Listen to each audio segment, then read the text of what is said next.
Welcome student. So here we are once again with our second lecture for the class 8th history chapter, the rise and growth of the company power. तो ये इससे पहले भी एक video lecture 8th class के लिए आ चुका है, ठीक है। तो क्योंकि ये चैप्टर काफ़ी लेंदी है तो ये सेकंड लेक्चर में भी अभी कवर अप नहीं हो पाया है स्टूडेंट्स, तो हमें इसके लिए 2 और लेक्चर की नीड पड़ सकती है, ठीक है। तो एक बार आपको प्रीवियस जो भी था मैं एक बार रिवाइज करा देती हूँ कि प्रीवियस चैप्टर जो हमने वीडियो लेक्चर किया था उसमें हमने लास्ट मुगल रूलर औरंगजेब के बारे में पढ़ा था, जो सबसे पावरफुल था। उसके बाद कोई पावरफुल रूलर नहीं आया और ऐसे करते हुए जो मुगल एम्पायर है, मुगल कोर्ट ही 4 पार्ट्स में डिवाइड हो गया, तुरानीज, ईरानीज, अफगानीज, हिंदुस्तानी ग्रुप्स में।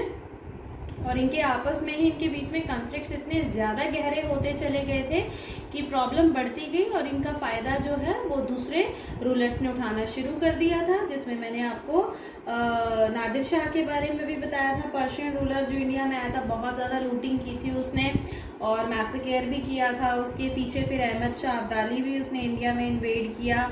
फिर उसको देखते देखते जब इंडिया इतना ज़्यादा अपनी स्ट्रेंथ को सफ़र कर रहा था तो उसका बेनिफिट फॉरेन नेशंस ने भी उठाना शुरू किया और उन्होंने इंडिया में इन्वेड करना स्टार्ट कर दिया, ठीक है।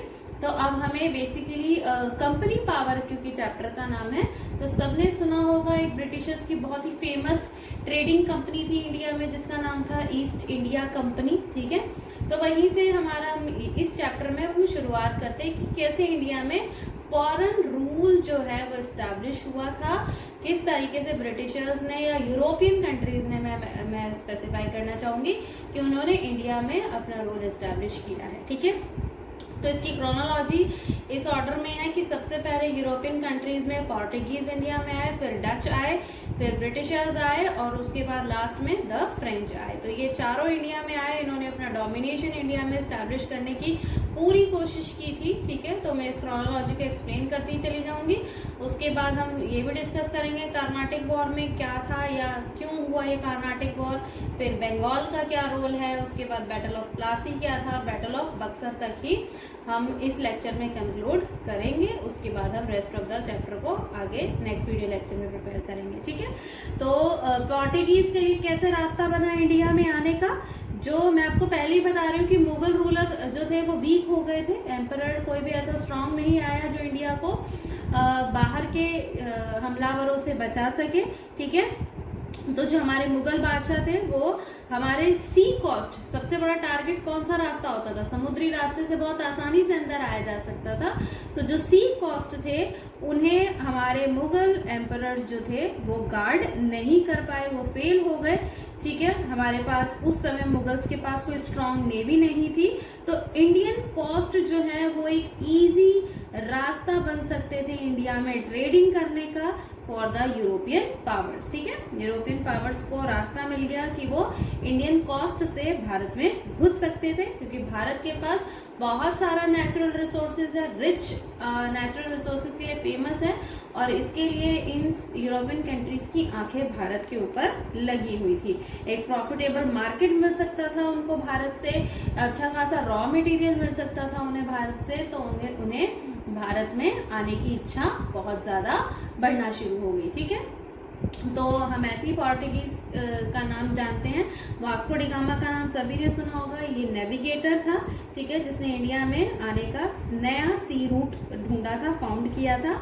और वो कहाँ पहुंचा था, कालीकट के पोर्ट पर पहुंचा था, ठीक है, अपने 4 जहाज़ों को लेकर, ठीक है। और उसका जो स्वागत है उस समय कालीकट के जो हिंदू किंग थे ज़ोमोरिन, उन्होंने इस वास्को डी गामा का स्वागत किया था, ठीक है। और क्योंकि इनका मेन मोटिव था यहाँ व्यापार करने का, तो पोर्चुगीज जब इंडिया में आए तो उन्होंने इंडिया में अपने ट्रेडिंग सेंटर्स बच्चों कहाँ लगाए होंगे, ठीक है। अगर मैं कालीकट की बात कर रही हूँ तो मैं इस जोन की बात कर रही हूँ, ठीक है। तो पोर्टुगीज ने अपना ज़्यादातर एरिया जो है वो यहीं तक रखा है और यहीं पर उन्होंने अपने ट्रेडिंग सेंटर्स भी इस्टेब्लिश किए हैं, ठीक है।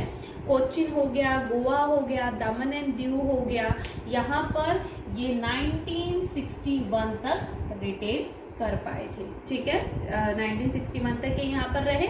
उसके बाद आ जाते हैं इंडिया में डच। ठीक है, और डच जब इंडिया में आते हैं तो इनका अट्रैक्शन था भारत के स्पाइस मार्केट, मसालों के बाजार जो थे उनके लिए मेन टारगेट थे। साउथ टू ईस्ट एशिया में बहुत ज़्यादा फेमस थे मसाले, और इसलिए इन्होंने अपनी डच ईस्ट इंडिया कंपनी भी उन्होंने भारत में इस्टेब्लिश की थी, फॉर्म की थी इन द ईयर 1602 में। ठीक है, और अपनी इम्पॉर्टेंट फैक्ट्रीज भी इन्होंने इसी दोनों तरफ लगाई हैं, यहाँ भी लगाई हैं तो यहाँ पर भी इस्टेब्लिश की हैं। इनमें फेमस नाम है मसूलीपट्टनम, पुलिकट, सूरत गुजरात में हो गया, करईकाल पटना बिहार की तरफ हम इधर आ जाते हैं। ठीक है, बालासोर हो गया, कोच्चिन हो गया। ठीक है, और यहाँ से एक्सपोर्ट करते थे कॉटन क्लोथ का, रॉ सिल्क का, ओपियम जिसे हम अफीम कहते हैं, इंडिगो। ठीक है, वो भारत से लेकर जाते थे, एक्सपोर्ट करते थे उसका। और डच जो है इस तरीके से अपनी मोनोपोली इंडिया में किस चीज़ की इस्टेब्लिश करने में सक्सेस हो जाता है, स्पाइस ट्रेड की। ठीक है, मसालों के व्यापार में मोनोपोली क्या होता है, एकाधिकार, यानी कि मसालों के व्यापार में एकाधिकार किसका हो जाता है, डच का, with the company of Dutch east India company. ठीक है, इसके बाद हम आगे बढ़ते हैं, ब्रिटिशर्स के बारे में जानते हैं। नेक्स्ट जो है वो ब्रिटिशर्स का इस्टेब्लिशमेंट इंडिया में होता है। ठीक है, तो यहाँ पर जो इंग्लिश बेसिकली वर्ड है वो ब्रिटिशर्स के लिए यूज़ किया जाता है। ठीक है, इंग्लिश जो है वो भी काफ़ी ज़्यादा अपने आप को एनकरेज कर रहे थे। ठीक है, कि जो पीपल ऑफ इंग्लैंड है, इंग्लैंड में जो रहने वाले लोग हैं वो भी अब वॉयेज मतलब समुद्री यात्रा जो है वो किस तरफ करें, ईस्टर्न वर्ल्ड की। ठीक है, जैसे अगर हम ये आपको ग्लोब दिखाया जाए तो ये वाला जो है वेस्टर्न वर्ल्ड होता है, ये वाला ईस्टर्न वर्ल्ड है। ईस्टर्न वर्ल्ड में हमारा चाइना है, इंडिया है, ठीक है, श्रीलंका है, ऑस्ट्रेलिया है, ये सब ईस्टर्न वर्ल्ड में आते हैं। अमेरिका हो गया, इंग्लैंड हो गया, यूरोप हो गया, ये सारी कंट्रीज जो हैं वो हमारे वेस्टर्न वर्ल्ड में आती हैं। ठीक है, तो इनका भी एक मोटिव हुआ कि वॉयेज करें अपने ईस्टर्न वर्ल्ड की तरफ। तो इंग्लिश क्वीन जो थी एलिजाबेथ फर्स्ट, ठीक है, मैंने नाम भी मेंशन किया है, क्वीन एलिजाबेथ फर्स्ट जो है वो ग्रांट कर देती है, ठीक है, द ईस्ट इंडिया कंपनी को। ठीक है, द ईस्ट इंडिया कंपनी ये ब्रिटिश की कंपनी है, ईस्ट इंडिया कंपनी को एक रॉयल चार्टर, जिसको बोलते हैं ना शाही फरमान, आजकल के टाइम पे तो हम डॉक्यूमेंटेशन वगैरह करवाते हैं, तो उस समय रानी की तरफ से एक चार्टर दिया जाता था। तो ये रॉयल चार्टर दिया रानी ने कि सोल राइट मतलब एकाधिकार ही मिलेगा ट्रेड करने का टू इंडिया में, सिर्फ किसको, ईस्ट इंडिया कंपनी को। कोई और पोर्टुगीज, डच और कोई नहीं करेगा सोल ट्रेड, यानी एक अधिकार जो व्यापार में रहेगा वो इंडिया पर किसका रहेगा, ईस्ट इंडिया कंपनी का। No other trade company could compete, यानी इस रॉयल चार्टर से अब कोई भी ट्रेड कंपनी compete नहीं करेगी। ठीक है, तो ऐसा फरमान जो है क्वीन एलिजाबेथ ने दे दिया था। और इसके बाद और आगे बढ़ते हैं, तो जब ब्रिटिशर्स इंडिया में आ जाते हैं तो 1608 में अगर हम देखें तो पहला अटेम्प्ट करती है ब्रिटिश ईस्ट इंडिया कंपनी अपनी पहली फैक्ट्री जो है इंडिया में लगाने की। पहला अटेम्प्ट 1608 में करती है, और 1613 में मुगल एम्परर जहांगीर जो है, जहांगीर की तरफ से कौन से ईयर में, 1608 में जो है वो 1608 में भी नहीं, 1613 है ये टाइम पीरियड। 1613 में जैसे उसने रॉयल चार्टर दिया था, जहांगीर ने क्या दे दिया, फरमान इशू कर दिया कि ईस्ट जो इंग्लिश हैं वो अपनी एक परमानेंट फैक्ट्री कहाँ लगा सकते हैं, सूरत में। तो ब्रिटिशर्स ने अपनी एक परमानेंट फैक्ट्री जो है वो सूरत में लगाई, और धीरे धीरे वो अपना ये व्यापार फैक्ट्रीज जो है वो बढ़ाने लगे, मद्रास तक पहुंच गए, बॉम्बे पहुंच गए, कलकत्ता पहुंच गए। ठीक है, ऐसे बढ़ते गए। फिर आते हैं फ्रेंच, और फ्रेंच जब आते हैं तो उन्होंने अपनी कंपनी का नाम रखा इंडिया में कॉम्पैक्ने डेज इंडीज ओरिएंटल्स, जिसे उन्होंने कौन से ईयर में फाउंड किया था, 1664 में। ठीक है, उन्होंने ये कंपनी को फॉर्म किया भारत में आने के बाद। ये पहली फ्रेंच फैक्ट्री थी जो इन्होंने कहाँ लगाई थी, सूरत में एस्टेब्लिश की थी 1668 में। और धीरे धीरे अपनी फैक्ट्रीज फर्दर ये कहाँ एस्टेब्लिश करते गए, मसूलीपट्टनम, पांडिचेरी, माहे, चंद्रनगर, करईकाल, बालासोर, सूरत, मॉरिशस। यानी कि इन्होंने पूरा ये वाला जो पार्ट है हमारा नीचे का पूरा पेनिनसुलर का कोस्टल एरिया वो सब इन्होंने कवर कर लिया। ठीक है, अब आप देख रहे हो कि चारों के चारों कंपटीशन में इंडल्ज हैं। पोर्टुगीज अपना अलग व्यापार कर रही है, डच का स्पाइसेस के ऊपर ज़्यादा भार पड़ रहा है, ब्रिटिशर्स जो हैं वो सोल ट्रेड करना चाहते हैं भारत में, फ्रेंच भी इस तरीके से आकर अपनी खुद की कंपनी स्टैब्लिश कर ले रहे हैं। तो इन चारों के बीच में ना एक फेयर्स कंपटीशन हो जाता है, एक बहुत कड़ा जो है एक कंपटीशन प्रतियोगिता दोनों के बीच में हो जाती है। और ये कंपटीशन सिर्फ इसलिए हो रहा है क्योंकि इन्हें ट्रेड में जो प्रॉफिट है वो अकेला खुद को चाहिए, यानी ये प्रॉफिट किसी को नहीं देना चाहते हैं, ये प्रॉफिट खुद ही लेना चाहते हैं। और इस वजह से ये आपस में एक दूसरे के राइवलरीज यानी दुश्मन बन जाते हैं, मैक्सिमम प्रॉफिट लेना चाहते हैं ट्रेड के लिए। और इस वजह से लगातार कंस्टेंट तरीके से इनके बीच में कॉन्फ्लिक्ट जो है वो बढ़ते जाते हैं। और जब कॉन्फ्लिक्ट होंगे, बच्चे झगड़ा होगा तो क्या होगा, वॉर ही होगा। ठीक है, तो पोर्टुगीज में भी उतना जोर नहीं था, डच में भी उतना जोर नहीं था, सिर्फ ब्रिटिशर्स और फ्रेंच ही सबसे ज़्यादा स्ट्रॉन्ग थे। और ये ट्रेडिशनल यानी अपने यूरोपियन कंट्री में भी एक दूसरे के सबसे बड़े यूरोपियन वॉर का बहुत बड़ा हिस्सा रहे हैं ये, तो इनकी आपस में सबसे ज़्यादा कन्फ्लिक्ट अपने ही ट्रेडिशनल तरीके से रहे हैं। ठीक है, तो वही इनका जो झगड़ा है आखिरकार ट्रेड को लेकर वो फाइनली ख़त्म होता है कार्नाटिक वॉर में, जिसमें इनके 3 वॉर होते हैं जिसको हम बोलते हैं एंग्लो फ्रेंच वॉर। ठीक है, एंग्लो फ्रेंच यानी कि ब्रिटिशर्स और फ्रेंच के बीच में ये वॉर होता है, इंग्लैंड और फ्रांस के बीच में ये वॉर हुआ है। ठीक है, 3 बार ये वॉर हुआ है, या तो आप इसे एंग्लो फ्रेंच वॉर बोल दो या कार्नाटिक वॉर बोल दो। 1746 से 1763 तक ये वॉर हुआ था। और इसे कार्नाटिक वॉर इसलिए कहा जाता है क्योंकि ये कार्नाटिक रीजन यानी साउथ में सबसे ज़्यादा हुआ है। ठीक है, साउथ पार्ट में हुआ है और इसने तमिलनाडु के भी कुछ पार्ट को कैप्चर किया था, जिस वजह से कार्नाटिक वॉर कहा जाता है। ठीक है, और सॉर्टेड होता है कि इसमें जो ब्रिटिशर्स हैं वो इंडिया में अपनी पावर इस्टेब्लिश करने में सक्सेसफुल हो जाते हैं। तो यूरोपियन कंट्री पहला ब्रिटिशर्स ने अपने सारे राइवलरीज हटा दिए, पहला उन्होंने अपना अटेम्प्ट क्लियर किया, पोर्टुगीज हटाए, डच हटाए, फ्रेंच हटाए, खुद अपना सोल पावर लेकर इंडिया में आ गए। अब उन्होंने बाहर के तो सारे दुश्मन हटा दिए, अब उन्हें क्या चाहिए था, अब उन्हें घुसना था इंडिया के अंदर, उन्हें इंडिया में रूल करना था।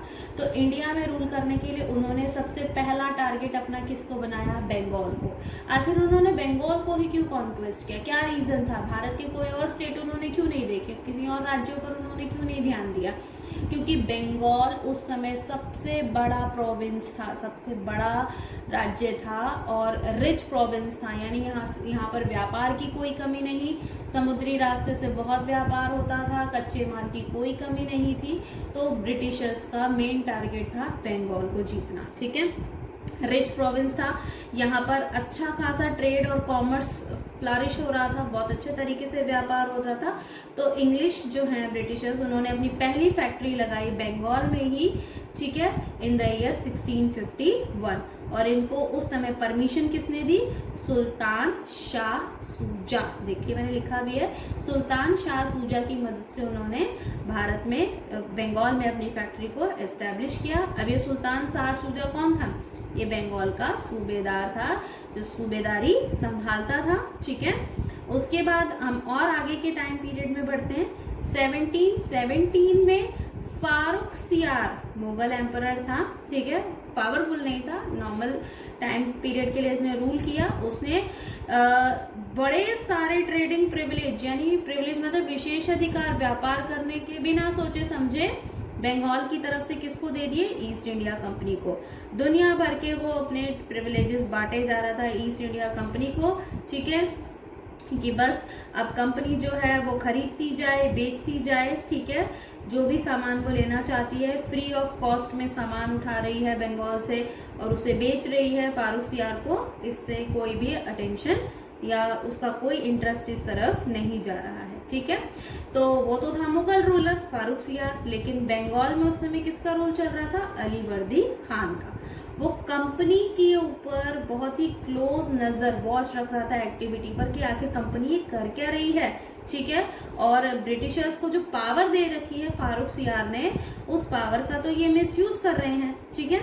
लेकिन अलीवर्दी खान कुछ कर नहीं पाया, अलीवर्दी खान मर जाता है, ही डाइड, और उसकी जगह कौन आ जाता है? उसका ग्रैंड सन सिराजुद्दौला, ठीक है। Though he was a young and inexperience, short temper बहुत था, मतलब बहुत जल्दी गुस्से में आ जाता था, ठीक है।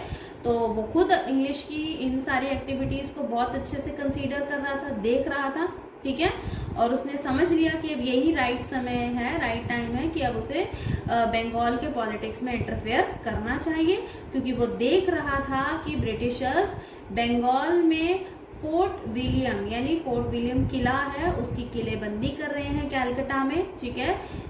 गन्स वगैरह वहां पर रखकर अपने आप को एक सेफ जोन में अपने आप को एस्टैब्लिश करने की कोशिश कर रहे हैं। फोर्ट विलियम जो है, ये सारी चीजें सिराजुद्दौला देख रहा था, और उसने जब देखा तो उसने इंग्लिश को, ब्रिटिशर्स को इमीडिएटली कहा कि वो ये फोर्टिफिकेशन, किलेबंदी करना रोक दे और बंगाल को रेवेन्यू पे करना शुरू कर दे। लेकिन जब साफ तौर पर इंग्लिश ने मना कर दिया, ब्रिटिशर्स ने मना कर दिया कि वो ऐसा कोई रेवेन्यू नहीं भरेंगे और फोर्टिफिकेशन को भी नहीं रोकेंगे, तो नवाब ने, सिराजुद्दौला ने क्या किया? अपनी 30,000 सोल्जर्स की आर्मी लेकर, ठीक है, कंपनी पर हमला बोल दिया, ठीक है। और ऐसे काम में उसको जीत भी हासिल हुई, और कलकत्ता का चार्ज सिराजुद्दौला माणिक चंद के हाथ में देकर मुर्शिदाबाद लौट जाता है, ठीक है। तो जब फोर्ट विलियम के टूटने की खबर आती है, पता चलता है जब ब्रिटिशर्स को कि ऐसी कोई घटना फोर्ट विलियम के लिए घटी है बंगाल में, ठीक है, तो उसका जो है सीधा इफेक्ट किस पे जाता है? द बैटल ऑफ प्लासी पर, ठीक है। सिराजुद्दौला से अब युद्ध होगा, ठीक है, बैटल ऑफ प्लासी का, बिटवीन रॉबर्ट क्लाइव, जो ब्रिटिश ऑफिशियल्स की तरफ से है, और सिराजुद्दौला की तरफ से है, ठीक है।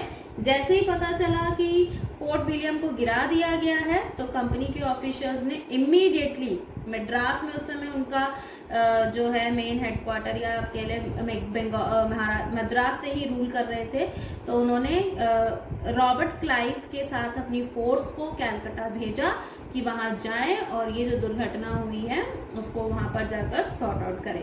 कोलकाता जब पहुंचती है रॉबर्ट क्लाइव अपनी फोर्स को लेकर कोलकाता पहुंचते हैं, तो क्या होता है? वही है कि सबको सत्ता का लालच रहता है, ठीक है। तो रॉबर्ट क्लाइव ने किस किस को अपनी तरफ कर लिया? माणिक चंद को तो आप जानते ही हैं, माणिक चंद को ही तो सिराजुद्दौला बंगाल सौंप कर चले गए थे, ठीक है।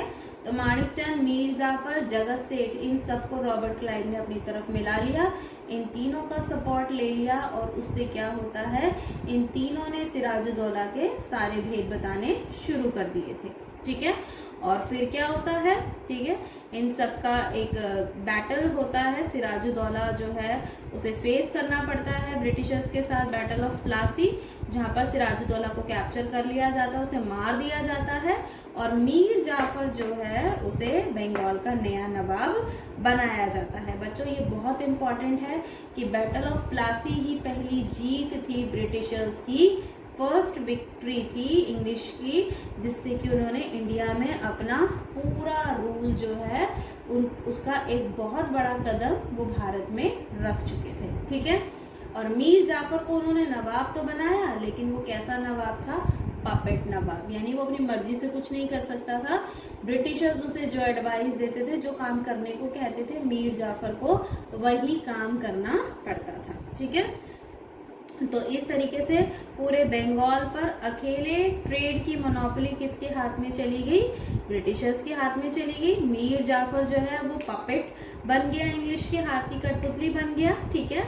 और फिर आगे जाकर एक और बैटल होता है, द बैटल ऑफ बक्सर।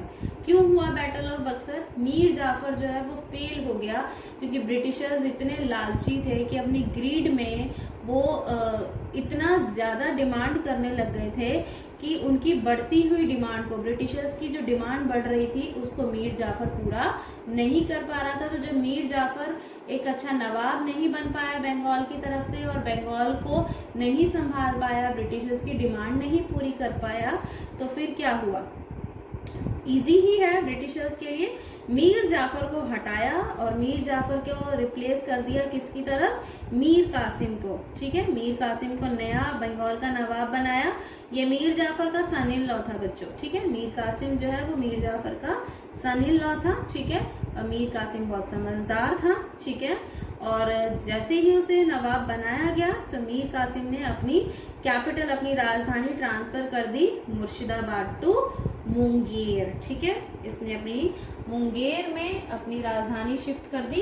क्यों राजधानी उसने शिफ्ट की, क्योंकि वो ब्रिटिशर्स का कोई भी इंटरफेयर नहीं चाहता था, अवॉइड करना चाहता था कि कंपनी इंटरफेयर ना करे उसकी पॉलिसीज में। और दूसरी तरफ वो अपनी आर्मी को भी ट्रेंड कर रहा था, अपनी आर्मी को यूरोपियन स्टाइल में, यूरोपियन टेक्निक्स में ट्रेन कर रहा था कि वो पपेट नहीं बनेगा, वो अपना खुद का रूल एस्टैब्लिश बंगाल में करके रहेगा। ठीक है, लेकिन होगा क्या, ठीक है, उसकी ये चाल ब्रिटिशर्स को बहुत जल्दी समझ में आ गई। जो ब्रिटिशर्स थे वो समझ गए कि मीर कासिम ऐसी कोई एक्टिविटी कर रहा है, they came to know about this. ठीक है, और फिर वो ऐसा नहीं होने देना चाहते थे। मीर कासिम पर उन्होंने हमला किया और मीर कासिम की जब लड़ाई हुई ब्रिटिशर्स के साथ तो मीर कासिम उसमें हार गया। हारने के बाद वो दौड़कर अवध भाग आया और अवध आने के बाद उसने किसके साथ गठबंधन किया, सुजाउद्दौला के साथ गठबंधन किया। नवाब ऑफ अवध उस समय वही थे। ठीक है, Shuja-ud-Daula, the Nawab of Awadh और शाह आलम टू मुगल एम्पायर, ये तीन लोगों ने अपना अलायंस बनाया। सिर्फ किसके खिलाफ, ब्रिटिशर्स के खिलाफ उन्होंने ये अलायंस बनाया था। ठीक है, ताकि ब्रिटिशर्स को हरा सके।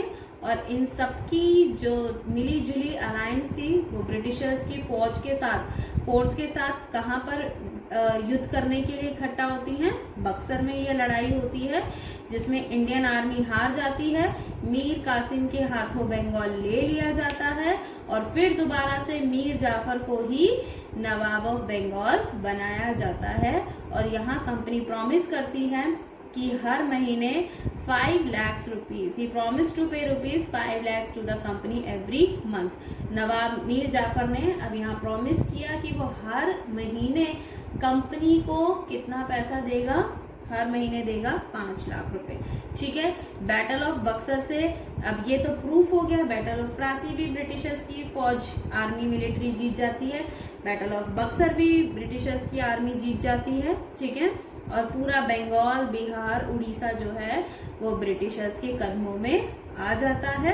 ठीक है, और पूरा जो बिहार है या बंगाल प्रोविंस है उसका रेवेन्यू से लेकर, फाइनेंस से लेकर, एक्सपेंसेस से लेकर, परचेजेस में कॉटन है, सिल्क है, ठीक है, कंपनी की जितनी भी ट्रूप है, आर्मी है, मिलिट्री है, बिल्डिंग बनाने का सारा खर्चा जो है वो ब्रिटिशर्स कहाँ से लेने लगे, बंगाल से लेने लगे।